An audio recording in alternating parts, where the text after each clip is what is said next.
Hello students, आज हम पढ़ेंगे energy of a charged capacitor. मतलब कि एक कैपेसिटर है और वो चार्ज्ड है तो वो अपने अंदर में कितनी एनर्जी कंटेन करता है उसका हम फॉर्मूला डिराइव करेंगे। तो जब हम कैपेसिटर की चार्जिंग करते हैं तो हमें उस टाइम कुछ काम करना पड़ता है। तो ये जो काम हम करते हैं उसकी चार्जिंग के दौरान, तो उसी वर्क को ही हम एनर्जी के फॉर्म में स्टोर करते हैं और वही वर्क जो है पोटेंशियल एनर्जी होती है कैपेसिटर की, जिसको हम potential energy of the capacitor बोलते हैं। तो सपोज करते हैं कि तो हमारे पास एक अनचार्ज्ड कैपेसिटर है जिसकी फर्स्ट प्लेट को हमने प्लस क्यू चार्ज दिया और जो प्लस कैपिटल क्यू चार्ज है वो उसमें धीरे धीरे जाता जाएगा और डिस्ट्रीब्यूट होता जाएगा उसकी पूरी प्लेट में। तो अब हम सपोज करते हैं कि हमारे पास एक कैपेसिटर है जिसका कैपेसिटेंस सी है और उसको अगर हम स्मॉल क्यू चार्ज देंगे किसी भी इंस्टेंट पे, मतलब कि किसी भी टाइम पे, तो जो पोटेंशियल डिफरेंस होगा प्लेट्स के बीच में, कैपेसिटर की प्लेट्स के बीच में, वो V हो जाएगा। तो V is equals to Q by C हो जाएगा क्योंकि Q is equals to C V होता है, तो V is equals to Q by C हो जाएगा। तो ये जो पोटेंशियल है V is equals to Q by C, इस पोटेंशियल पे अगर हम छोटा सा अमाउंट चार्ज का उस कैपेसिटर को प्रोवाइड करते हैं dq, तो जो पोटेंशियल की डेफिनेशन है उससे हमें ये फॉर्मूला मिल जाएगा कि V is equals to work upon charge. किसी भी चार्ज को हमने एक जगह से दूसरे जगह पे ले जाने के लिए जितना काम किया वही पोटेंशियल होता है। तो V is equals to D W upon D Q हो जाएगा। तो D W is equals to V into D Q हो जाएगा। तो जो हमने यहाँ पे V की वैल्यू निकाले थे उसको हम यहाँ पे पुट कर देंगे। तो V is equals to Q by C को हम यहाँ पुट कर देंगे। तो D W is equals to Q by C into D Q हो जाएगा।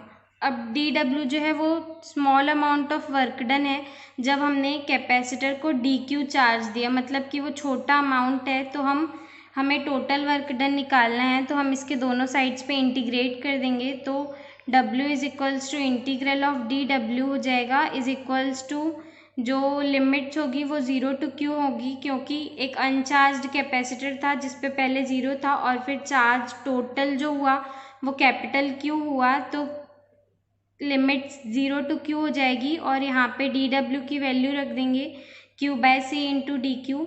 1 बाय सी कॉन्स्टेंट आ जाएगा और 0 टू Q लिमिट्स में Q इंटू डी क्यू को इंटीग्रेट करेंगे। तो डी क्यू के रिस्पेक्ट में Q को इंटीग्रेट करेंगे तो ये हो जाएगा क्यू स्क्वायर अपॉन 2, क्योंकि जब हम इसको इंटीग्रेट करेंगे तो Q पर 1 की पावर है तो उसका फॉर्मूला होता है Q to the power of n+1 upon n+1। तो यहाँ पे n जो है वो 1 हो जाएगा तो 1+1 2 अपॉन में भी 1+1 अपॉन 2। अब हम अपर लिमिट्स और लोअर लिमिट्स की वैल्यू को पुट कर देंगे तो 1 अपॉन सी वैसे ही रहेगा, स्मॉल q की जगह कैपिटल Q स्क्वायर अपॉन 2 और माइनस 0 अपॉन 2।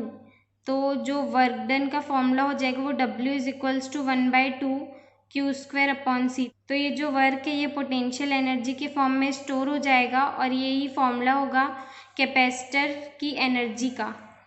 तो U is equals to 1/2 Q square upon C is equals to 1/2 CV square is equals to 1/2 QV।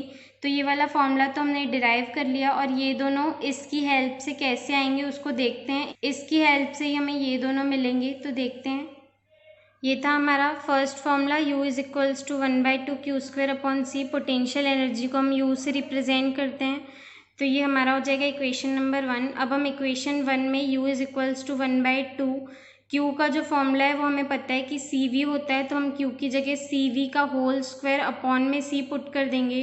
तो U is equals to 1/2 C square V square. जब हम इन दोनों पे square करेंगे तो एक C से स्क्वायर कैंसिल हो जाएगा, तो यहाँ पे बच जाएगा U is equals to half CV square.